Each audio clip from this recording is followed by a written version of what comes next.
Hi friends, ഞാൻ ഷിജി. എല്ലാവർക്കും SR ഹോബീസിലോട്ട് സ്വാഗതം. ഇനി ഞാൻ വന്നിരിക്കുന്നത് ക്രിസ്മസ് സ്പെഷ്യൽ വട്ടയപ്പത്തിൻ്റെ റെസിപ്പി ആയിട്ടാണ്. ബേക്കറി കിട്ടുന്ന വട്ടയപ്പമാണ് നമ്മൾ തയ്യാറാക്കുന്നത്. ആ രീതിയിൽ തന്നെ ഈ കപ്പിന് 3 കപ്പ് അളവിൽ അരി, റേഷൻ കടയിലെ അരിയാണ് ഞാൻ എടുത്തിരിക്കുന്നത്. നന്നായിട്ട് കഴുകി സോക്ക് ചെയ്ത് എടുത്തു വെച്ചിരിക്കുന്നതാണ്. ഒരു മിക്സിയുടെ ജാർ എടുത്ത് വെച്ചിട്ടുണ്ട്. ഇതിലോട്ട് നമുക്ക് ഈ അരി ചേർത്ത് കൊടുക്കാം.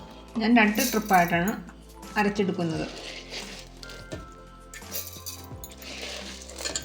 ഞാൻ ഇതിനു മുമ്പും ഒരു പാലപ്പത്തിൻ്റെയും വട്ടയപ്പത്തിൻ്റെയൊക്കെ വീഡിയോ ഇട്ടിട്ടുണ്ട്. അതൊക്കെ ഒരുപാട് പേര് കണ്ട് നല്ല അഭിപ്രായം പറഞ്ഞ വീഡിയോസാണ്.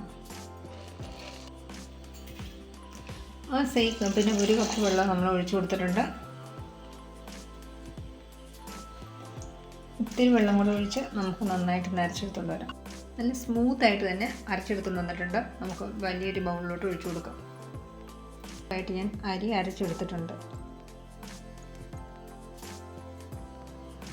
നമ്മൾ അരച്ചെടുത്തുകൊണ്ട് വന്നതിൽ നിന്ന് ഒരു 1/4 കപ്പ് അളവിൽ മാവ് നമുക്ക് ഒരു ബൗളിലോട്ട് ഒഴിച്ചു കൊടുക്കാം. മാവ് ഞാൻ എടുത്തിട്ടുണ്ട്. നമുക്കൊന്ന് കുറുക്കിയെടുക്കണം. ചോറൊന്നും നമ്മൾ ചേർക്കുന്നില്ല, കുറുക്കിയെടുത്ത് തയ്യാറാക്കിയേക്കണം. അതിനാണ് നല്ല സോഫ്റ്റായിട്ട് കിട്ടാൻ നല്ലത്. നമുക്ക് ഒരു ബൗളിലോട്ട് ഒഴിച്ചു കൊടുക്കാം. ആ സെയിം കപ്പിന് 1.5 കപ്പ് വെള്ളം കൂടെ നമുക്ക് ഒഴിച്ചു കൊടുക്കാം.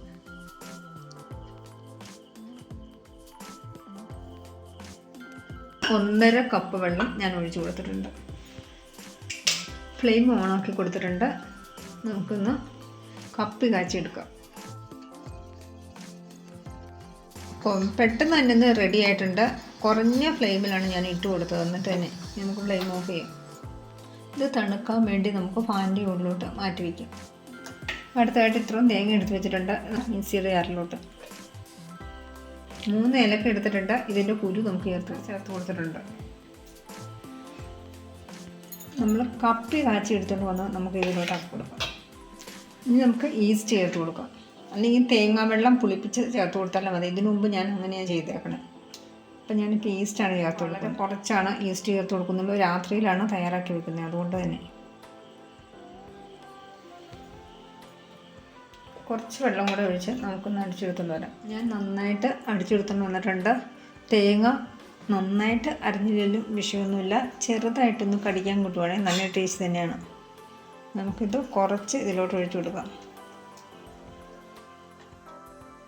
1.25 കപ്പ് പഞ്ചസാര നമ്മൾ ചേർത്ത് കൊടുത്താൽ കറക്റ്റ് മധുരമായിരിക്കും. 3 കപ്പിന്.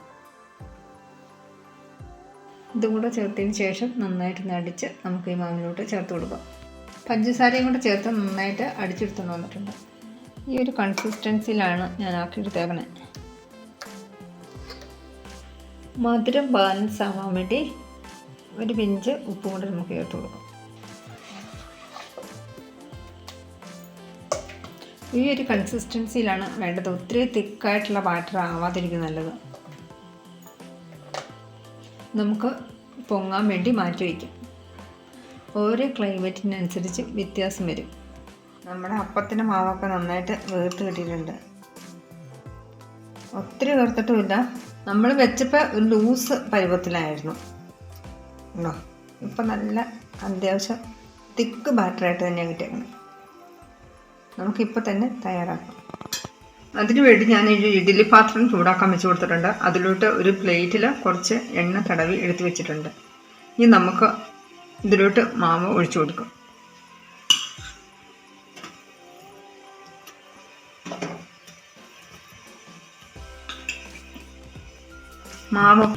മാവ് ഞാൻ ഒഴിച്ചു കൊടുത്തിട്ടുണ്ട്. ഇനി നമുക്ക് ഒരു 15 മിനിറ്റിന് ശേഷം നമുക്ക് നോക്കാം. നമുക്കൊന്ന് മൂടി വെച്ച് കൊടുക്കാം.